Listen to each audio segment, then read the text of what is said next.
Hello everyone, আসসালামু আলাইকুম। আশা করি আপনারা সকলে ভালো আছেন। আজকে আপনাদের মাঝে গ্রামের একটি সুন্দর ভিডিও নিয়ে আসছি। তো সেই টপিকটা হচ্ছে গ্রামে যারা গাভী পালন করে তাদের কতটা এক্ষেত্রে লাভজনক এই বিষয়টা ব্যবসাটা। তো আপনারা চাইলে বলতে পারেন, সুন্দর একটা পরামর্শ দিন। গ্রামের মানুষের গাভী পালাটা একটা লাভজনকের ভিতরে পড়ে। সো এখানে এই গাভীটা বছরে 9 মাসে একটা বাচ্চা দিয়ে থাকবে। এখানে বেশি অর্থ ব্যয় করা লাগবে না। একটা মানুষ বেকার মানুষ গরবে গাড়বে, সেখানে মূলত সে ঘাসটা সুন্দর করে খাওয়ালে। এখন এই লোকটা গাভীটা ঘাস খাওয়ার জন্য নিয়ে যাইতেছে। আমি ওনার সাথে কথা বলে দেখবো এই গাভীগুলা ক্রয় করতে কত খরচ যায়, বা এগুলা পালার পরে কতটা বিক্রি করা যায়, কয় মাস পাললে এগুলো বিক্রির উপযুক্ত হবে।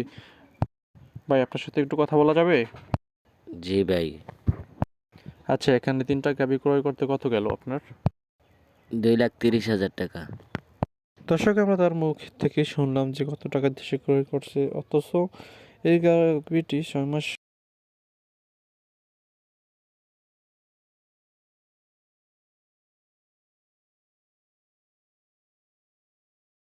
অল্প কিছু পুঁজি নিয়ে আমরা চাইলে এই ধরনের গাভী পালাটা আমরা করতে পারি। সবুজ শ্যামল গাছ আশেপাশে বাড়ির বিলে ভেরিতে চড়ে আমরা যে কোনো জায়গা থেকে এনে খেতে পারি। খড় ভুসি দ্বারাও এটা সম্ভব পালা।